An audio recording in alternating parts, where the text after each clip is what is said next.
ஊடக நண்பர்கள் அனைவருக்கும் வணக்கம். எல்லாரையும் சந்திச்சதில் ரொம்ப மகிழ்ச்சி. நான் எல்லா மேடையிலையும் பயமில்லாமல் பேசிடுவேன், நகைச்சுவையாக பேசிடுவேன். அந்த நீங்கள் கேட்குற 30 நிமிஷத்தையும் அந்த எப்படி போச்சு இந்த நேரம் இல்லாமல் கூட நான் பேசலாம். ஆனால் எங்கள் ஸ்கூல் வாத்தியார் முன்னாடி உட்காந்துருக்காரு. எங்கள் டீச்சருக்கு முன்னாடி நான் எப்படி பேசுகிறேன்னு தெரியலை. உங்களை எப்படி என் தம்பியை எப்படி சினிமாவுக்குள்ளே கொண்டு வந்து இவ்வளோ பெரிய உயரத்தில் அவர் இருக்காருன்னா அதுக்கு ஒரு பேசிக்கான ஒரு காரணம் எங்கள் டைரக்டர் சுந்தர் சி சார். அதே மாதிரி தான் என்னை 97 என்னை அசிஸ்டன்ட் டைரக்டராக யாருமே என்னை சீண்டலை. யாருமே என்னை சேர்த்துக்கலை. 7 வருஷம் ஒரு அசிஸ்டன்ட் டைரக்டராகவே அலைய முடியுமா சொல்லுங்கள். ஆனால் ஃபஸ்ட்டு படம் அருணாச்சலத்தில் எங்கள் சார் தான் என்னை சேர்த்துக்கிட்டார். அதுக்கப்புறம் அவர் என்றைக்குமே என்னை விட்டு போன்னு சொல்ல, போய் படம் பண்ணுறான்னு சொல்லுவார். ஆனால் அடுத்த படத்துலலாம் நீ வேண்டாம் அப்படிலாம் சொன்னதே இல்லை. நான் தான் அவர்கிட்ட சொல்லாமல் ஓடி போயிட்டேன். இந்த படத்தில் பற்றி பேசணும்னா, ஃபஸ்ட்டு ஒரு நாள் நான் தம்பி எப்போ பார்த்தேன்னா, எங்கள் டைரக்டர் கூட பார்க் ஹோட்டலில் எல்லோரும் உட்காந்து சாப்பிட்டுட்டு இருந்தோம். இப்போ கொஞ்சம் லேட் ஆயிடுச்சு, 1 மணி ஆயிடுச்சு. என்கிட்ட கார் இல்லை. அண்ணே நான் உங்களை இறக்கி விடுறேன் அப்படின்னாரு. என்னை கொண்டு வந்து 1:15 நைட்டு வீட்டில் கேகே நகரில் இறக்கி விட்டு போனார். நான் மறுநாள் கேட்டேன், என்ன எப்படி உங்கள் கூட நான் பழக்கமே இல்லைன்னு. உங்களுக்கு என்னை ரொம்ப பிடிக்கும்னு என்னார். இவர் ஃபஸ்ட்டு என்கிட்ட சொல்லும்போது, அண்ணே என்னோடய படத்துலேருந்து நீங்கள் இருக்கணும்னு நான் எல்லா டைரக்டர்கிட்டையும் சொன்னேன்னே, ப்ரொடியூசர்கிட்ட சொன்னேன்னே, எல்லாத்துலேயும் சொன்னேன். அவங்க டேட் இல்லைம்பாங்க, அந்த கேரக்டர் வேறு சின்ன கேரக்டராக இருக்கும்பாங்க. யாருமே உங்களை உள்ளே இழுக்கிறதுக்கு அது சப்போர்ட்டிவாக இல்லைண்ணே. அவர் டேட் இல்லைன்னு சொல்கிறாரு, அவர் அந்த காசு கேட்குறாரு, இதுன்னு சொல்லி எல்லாமே சொன்னாங்கண்ணே. இன்றைக்கி நான் முடிவு பண்ணுற இடத்துல இருக்கேண்ணே, நீங்கள் வரணும்னேன்னாரு. அதுதான் ஃபஸ்ட்டு என்கிட்ட சொன்னது. நான் முடிவு பண்ணுற இடத்துல இருக்கேண்ணே, நீங்கள் இல்லாமல் போக மாட்டேன் ஷூட்டிங்னாரு. எல்லா பேரும் ஷூட்டிங் வந்தோம்னா டைரக்டர் அங்கே போய் ஸ்பாட்டில் போய் பார்ப்போம், அசோசியேட் சீன் சொல்லுவாங்க. ஃபஸ்ட்டு கேரவனில் உங்களுக்கு ஓகே வேணே, காலையில் சாப்பாடு வந்துச்சா, ரூம் எப்படி இருக்குது, கம்ஃபர்ட்டாக இருந்துச்சா, வேறு எதுவும் பிரச்சனையானே, எதுன்னு கேட்டுக்கிட்டே இருப்பார். அப்புறம் நட்டி சார் நிற்கிறாரு. எல்லாத்தையும் பார்த்து நின்றுட்டே இருக்கையில் நான் எல்லோரும் கூட ஈஸியாக பழகிடுவேன், பேசிடுவேன்.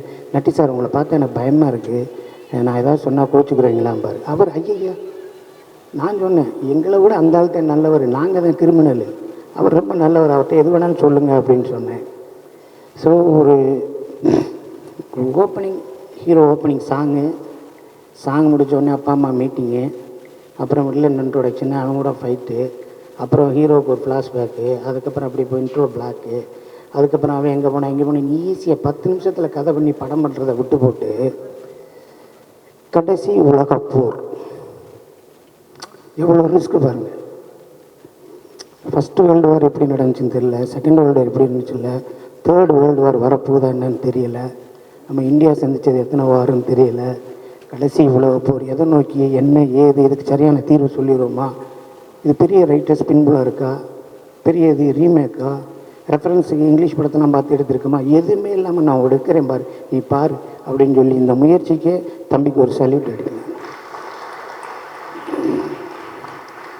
இது ஒரு என்னங்க, நீங்கள் ஒரு காசை சம்பாரிச்சோமா, ஒரு இடம் வாங்கி போட்டோமா, ஒரு ஃபார்ம் ஹவுஸ் கட்டினோமா, அங்கே ஃபாரின் போனோமா, அங்கே போனோமா, இங்கே போனோமான்னு சுற்றாமல் நீங்கள் பாட்டுக்கு சம்பாரித்த காசெல்லாம் தூக்கி போட்டு சினிமா படம் எடுத்து டீமை வச்சு ஒரு ஆளை வச்சு கஞ்சி ஊற்றுறதே கஷ்டம். நீங்கள் உங்கள் ஒரே பயங்கரமான கூட்டமாக வச்சுக்கிட்டு அவ்வளோ பேர்த்தையும் அரவணைச்சு போகிறதுன்னா சும்மா சாதாரண காரியமா? அந்த ஒரு எண்ணம் உங்களை வாழ வைக்கும். கண்டிப்பாக அந்த சினிமா உங்களை விடவே விடாது.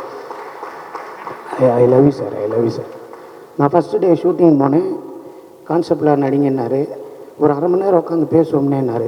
அண்ணனுக்கு நாமத்தை போடுங்கன்னாரு. நான் சொன்னேன், இப்போ தான் அரண்மனை 4ல் சுந்தர்சி சார் கூட நான் நாமம் போட்டு போலீஸாக நடித்தேன்னே. அப்படியானே, சென்டிமெண்ட் சூப்பராக இருக்கும், போடுங்க நாமத்தைன்றாரு. அப்புறமேலே அந்த படத்தை கடவுள் நம்பிக்கையுள்ள ஒரு போலீஸாக நடிக்கிறேன்னு, இதுலேயும் அதே தானே அப்படியே வைங்கன்னாரு. என்னே அது சொன்னாருன்னா கரெக்டாக இருக்கும்னே, பேசாமங்கண்ணே நல்லா இருக்கும்னே அப்படின்னாரு. உங்களுக்கு ரிசம்பிளன்ஸு அது வேணும்னே வாங்கண்ணே அப்படின்னு கூப்பிட்டு போனார். ஒரு டைலாக்கை சொல்லிவிட்டு இது ஓகேவா இல்லை, அது ரைட்னே அம்பார். படம் நடந்துக்கிட்டு இருக்குங்க உடுமலைப்பேட்டையில். நான் குமரவேல் குமரன் அண்ணன், கல்யாண் சார், நட்டி சார் எல்லாம் ரூமில் உட்காந்து வேலைக்கெல்லாம் போயிட்டுருக்கோம். 15 நாள் உச்சி வச்ச வெயில். தம்பிக்கு அம்மா போட்டுருச்சு தெரியுமா உங்களுக்கு?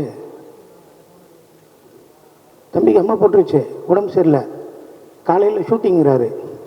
நான்லாம் போய் கை காலை பிடிச்சிட்டேன். தம்பி நீ வீட்டுக்கு போ, ஷூட்டிங்கை பிரேக் பண்ணு, உடம்பை பாரு.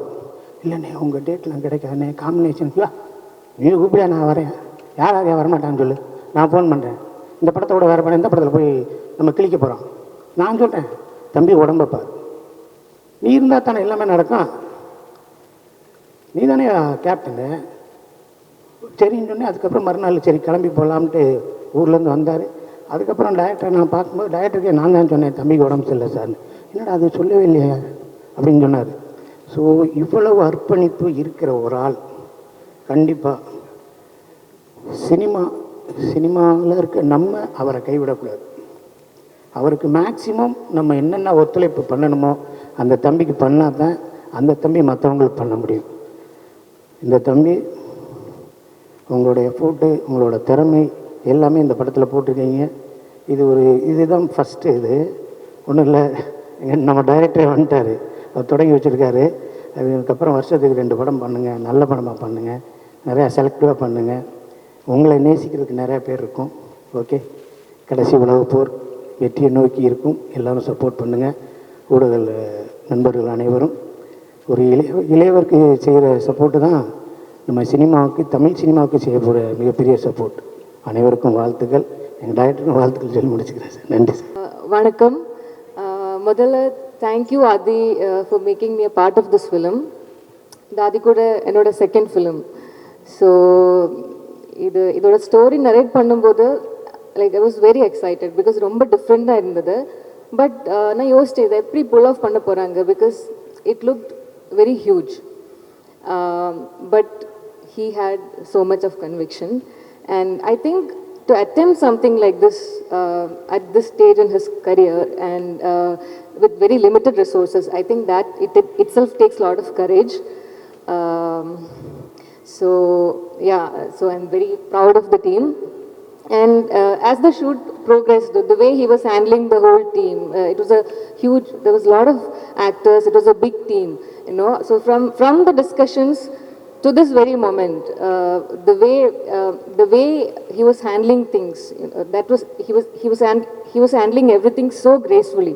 So I think that was very inspiring to me.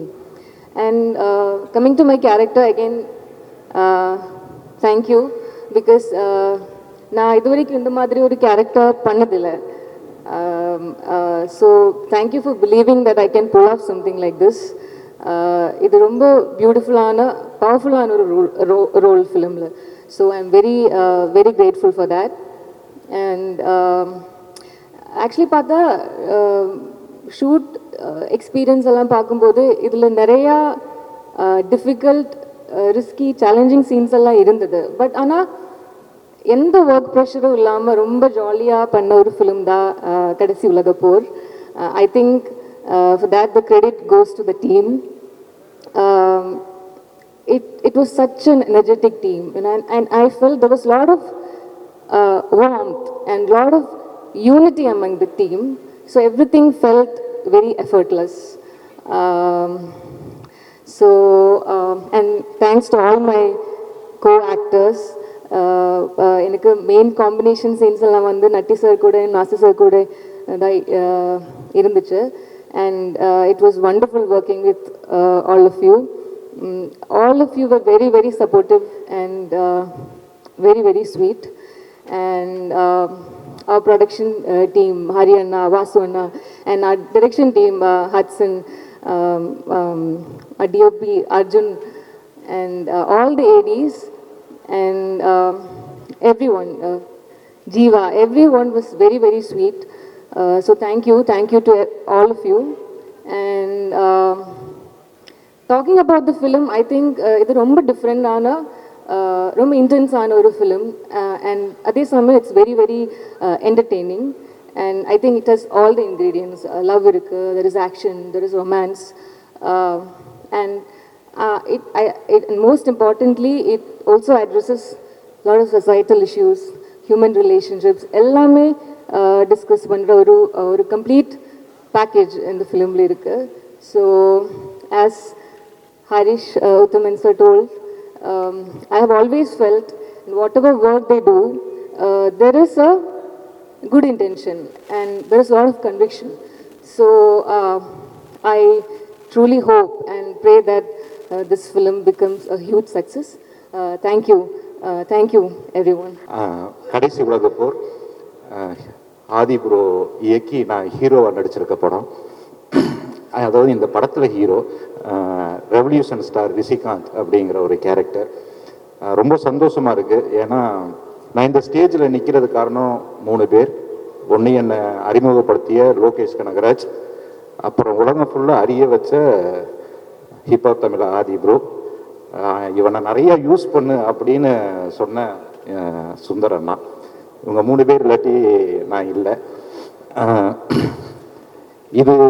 இந்த படம் வந்து பொதுவாக ஏதாவது ஒரு ஷூட்டிங் போனால் என்ன எப்படி இருக்கும் அப்படின்னு ஒரு ப்ரெஷர் இருக்கும், எப்படி பண்ண போகிறோம் அப்படின்னு.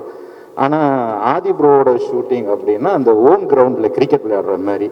ஸோ நம்ம வந்து உங்ககிட்ட என்னென்னலாம் இருக்குன்னு கொட்டுங்க, அதில் நான் என்னென்ன வேணுமோ எடுத்துக்கிறேன் அப்படின்னு சொல்லிட்டு, இப்போ மஞ்சள் அதிகமாக இருக்குது வேணாம், மிளகாயை கொஞ்சம் அதிகமாக போடுங்க. ஸோ இது மாதிரி வந்து பயங்கரமாக ஜாலியாக காலையிலேயே வந்து சீன்றது எல்லாமே ப்ராக்டிஸ் பண்ணி அதை நடித்து, அது முக்கியமாக நட்ராஜ் அண்ணா, கல்யாண் சார் இவங்களோடலாம் அது ஒரு கோடியோ மாதிரி அழகாக பண்ணி அதை இப்போ ஒரு கான்ஃபிடென்ட் வந்துடும். ஷாட்டுக்கு போகிறதுக்கு முன்னாடியே ஒரு பயங்கரமான கான்ஃபிடென்ட் வந்துடும். ஏன்னா அத்தனை வாட்டி ப்ரோ இது வேணாம் இதை பண்ணுங்க அப்படின்னு சொல்லி ஒரு மாதிரி ஜாலியாக ஒரு ஓன் கிரவுண்டில் கிரிக்கெட் விளையாண்டா எப்படி இருக்குமோ அது மாதிரி இருக்கும். அதாவது திடீர்னு கூப்பிடுவார், ப்ரோ ஃப்ரீயாக இருக்கீங்களா, திடீர்னு ஒரு சீன் தோணுச்சு வாங்க அப்படின்னு, இந்த வரேன் ப்ரோ அப்படின்னு சொல்லிட்டு எங்களுக்குள்ள இருக்க ரிலேஷன்ஷிப் வந்து அந்த சினிமாவெல்லாம் தாண்டி. ஏன்னா நாங்கள் ஒரு அதாவது அவர் யூடியூப்ல அந்த ஃபர்ஸ்ட் பாட்டு போட்டதுலேருந்து அவர் எந்த அளவுக்கு வளர்ந்துருக்காரு அப்படின்னு நான் பார்த்துட்டு வந்துட்டு இருக்கேன். ஸோ இந்த படத்தில் நான் நடிச்சிருக்கிறது எனக்கு ரொம்ப சந்தோஷம். முக்கியமாக இந்த கேரக்டர் பண்ணது எனக்கு ரொம்ப சந்தோஷம். ஏன்னா வந்து நானே பேசிக்காக ஒரு மென்டலு, இந்த கேரக்டர் வந்து அதோட ஒரு பெரிய மென்டலு. ஸோ அதனால வந்து எனக்கு பயங்கர ஹாப்பி இந்த படத்தில் பண்ணது. நான் ரொம்ப வெயிட் பண்ணிட்டு இருக்கேன். அப்புறம் வந்து இன்னொரு முக்கியமான விஷயம், சித்தர் ஜீவா. அதாவது ஒரு மனுஷனுக்கு ஆசையே இல்லாமல் ஒருத்தன் இருப்பானா அப்படின்னா வந்து அது சித்தர் ஜீவாவை தான் சொல்லணும். இப்போ வந்து ஒரு விஎஃப்எக்ஸ் ஆர்டிஸ்டாக மாறி நிற்கிறார், இசையமைப்பாளர் வந்து ஒரு விஎஃப்எக்ஸ் டைரக்டராக மாறி நிற்கிறாரு. அது வாய்ப்பே இல்லை. இது மாதிரி ஒரு விஎஃப்எக்ஸ் வந்து அதுக்குன்னே படித்து அதுக்குன்னு ஒரு டீமை செட் பண்ணி ப்ரோ சூப்பர் ப்ரோ தேங்க்யூ. இந்த படத்துக்காக வெயிட் பண்ணிட்டு இருக்கேன். இது வந்து ஆதி பிரதரை வந்து அடுத்து ஒரு பெரிய டைரக்டரை கொண்டு போகும், ஒரு பெரிய தயாரிப்பாளரை கொண்டு போகும். அந்த ஹிப்ஹாப் தமிழ் என்டர்டெயின்மெண்ட்டில் நானும் ஒரு படம் டைரக்ட் பண்ணணும்னு ஆசைப்படுறேன். நன்றி. என்ன ப்ரோ கேப்பில் விட்டு போடல ப்ரோ, சீரியஸாகவே ஆசைப்படுறேன். Thank you so much. எல்லாருக்கும் வணக்கம். இது இவரோட எனக்கு 2வது இன்ட்ராக்ஷன், நட்பை துணை. அது உங்கள் படம் தான் சார்.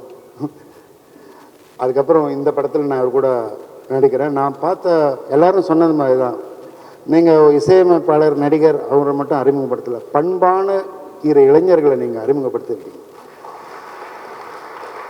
அவரோட பண்பு என்னை ரொம்ப வியக்க வச்சுது. நான் டைரக்டர், ஆக்டர், கேமராமேன் எல்லாம் சீனியர் டெக்னீஷியன்ஸ் அவ்வளோ பேரும் சேர்ந்து நடிக்க வைக்கிறது கூட ஒரு பெரிய விஷயம் இல்லை. ஆனால் அவங்க எல்லாரையும் இன்வால்வ் பண்ணி நடிக்க வைக்கிறது பெரிய விஷயம். எல்லாருமே இம்ப்ரவைஸ் பண்ணாங்க. ஓ நீங்கள் எப்படி சொல்கிறீங்களா, நான் இப்படி, அதுக்கு ஒரு காட்சிக்கு முன்னாடி அந்த நேரத்தை எடுத்து அவங்க எல்லாரும் அதுக்குள்ளே வந்த பிறகு இவர் வந்து தனக்கு வேண்டியதை சொல்லி எடுத்துக்கிட்டார். அது வந்து எனக்கு ரொம்ப ஆச்சரியத்தை கொடுத்தது. அவ்வளோ பெரிய ஸ்கேல். ஏன்னா எல்லாருமே இமேஜின் பண்ணணும், அங்கே குண்டு வெடிக்குது, இங்கே புல்லட் வரப்போகுது, அதுக்கு நகரணும், ஒருத்தருக்கு ஒருத்தர் கோஆர்டினேஷன் இருக்கணும். இதெல்லாம் எங்களையே அவர் செய்ய வச்சார், எங்களுக்குள்ளேயே பேசி. அந்த ஆளுமை வந்து நிறைய அனுபவம் உள்ள இயக்குநர்களுக்கு தான் வரும். அது இருக்கு, இயல்பாக இருக்குது. I really congratulate you Aadhi and Jeeva. உங்களுடைய பயணம் மிகப்பெரிய பயணமாக இருக்க போகிறது. ஏன்னா சத்தம் இல்லாமல் சிரிச்சுக்கிட்டே இவ்வளோ பேரை ஹேண்டில் பண்ணுறது வந்து ரொம்ப கஷ்டம். நாங்களே பார்த்தோம், எங்கேருந்துடா ஓடி வரானுங்கன்னு பார்த்தா ஒரு கும்பல் ஓடி வந்துன்னு இருக்கும். அவங்க இருட்டிலேருந்து லைட்டுக்கு வருவோம், நாங்கள் எங்கேருந்து அங்கே போனோம். அவங்க விளையாட்டுத்தனமாகவே அதை ஹேண்டில் பண்ணி முடித்தாங்க. அது வந்து நான் இன்னமும் ஆச்சரியப்பட்டு கொண்டு இருக்கும் ஒரு விஷயம். Thank you so much. All the best to you and Jeeva. Thank you. இயக்குனர் சுந்தர் சி அவர்கள் பேசும்போது சொன்னார்கள், இப்பா பாதி அவர்கள் நிறைய இளைஞர்களை திரைக்கு அறிமுகப்படுத்துவார் என்று. 20 வயது இளைஞர்களை மட்டுமல்ல, 60 வயதில் என்னையும் திரைக்கு அறிமுகப்படுத்தியவர் இப்பா பாதி தான். குமரவேல் பேசும்போது சொன்னார், ஒரு பண்பட்ட இளைஞரை நீங்கள் அறிமுகப்படுத்தியிருக்கின்றீர்கள் என்று. எனக்கு சினிமா தெரியாது. 21 செப்டம்பர் 30 சிவகுமாரின் சபதம் ரிலீஸ் ஆயிற்று. அந்த படத்தில் தான் நான் அறிமுகமானேன். அந்த படத்திலும் சரி, இந்த படப்பிடிப்பின் போதும் சரி, உடுமலைப்பேட்டையில் ஏற்கனவே ஒரு மலை மீது தான் நாங்கள் படப்பிடிப்பு நடத்தினோம். அந்த மலையிலிருந்து அதையும் தாண்டி ஒரு மலையில் ஒரு காட்சி வைத்திருந்தார் ஒரு நாள் மாலை. நான் மிகவும் தயங்கினேன். ஏனென்றால் உடலில் பாதி இடம் எனக்கு பிளேட் தான் இருக்கின்றது. ஆனால் அவர் எப்படி அதை செய்தார் என்று தெரியவில்லை. 2 பேரை என்னுடன் வைத்து அங்கிளை பத்திரமாக மேலே கூட்டி சென்று பத்திரமாக கீழே கூட்டி வாருங்கள் என்று அவர் சொன்னார். அங்கு அந்த படப்பிடிப்பில் இருந்த ஒரு 100 பேருக்கு நடுவில் அவர் இதை கவனம் செலுத்தி பார்த்து கொண்டது ஒரு பண்பான இளைஞரின் பண்பது. சிவகுமாரின் சபதத்தில் ஒரு முழுநீள கதாபாத்திரத்தில் என்னை அறிமுகப்படுத்தினார். அது என் மேல் அவர் கொண்ட நம்பிக்கை அல்ல, அவர் மேல் அவர் கொண்ட நம்பிக்கை.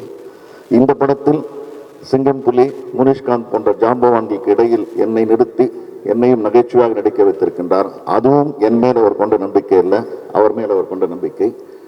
நடிப்பை தாண்டி படிப்பு பற்றி ஒரு விஷயம் சொல்ல வேண்டும். இளைஞர்கள் எல்லாம் உங்களை எப்போதும் பின்தொடர்கிறார்கள் என்று உத்தமன் கூட சொன்னார், ஹரிஷ் உத்தமன். இளைஞர்கள் மட்டுமல்ல, எங்களை போன்றவர்கள் உங்களை பின்தொடர்கின்றார்கள். கடந்த ஆண்டு அவர் PhD முடித்திருக்கின்றார், முனைவர் பட்டம் வாங்கியிருக்கின்றார் படித்து. அதில் நான் அதிகமாக இன்ஸ்பயர் ஆகி நான் இப்பொழுது என்னுடைய 2ஆம் ஆண்டு PhD-யை படித்துக் கொண்டிருக்கின்றேன். நடிக்க மட்டுமல்ல, படிக்கவும் உங்களை பார்த்து பல பேர் பின்பற்ற தொடங்குகின்றார்கள். உங்கள் பயணத்தை தொடருங்கள். உடன் நாங்கள் எப்போதும் இருக்கின்றோம் உங்களை ரசிக்க, பயணிக்க. நன்றி, வணக்கம்.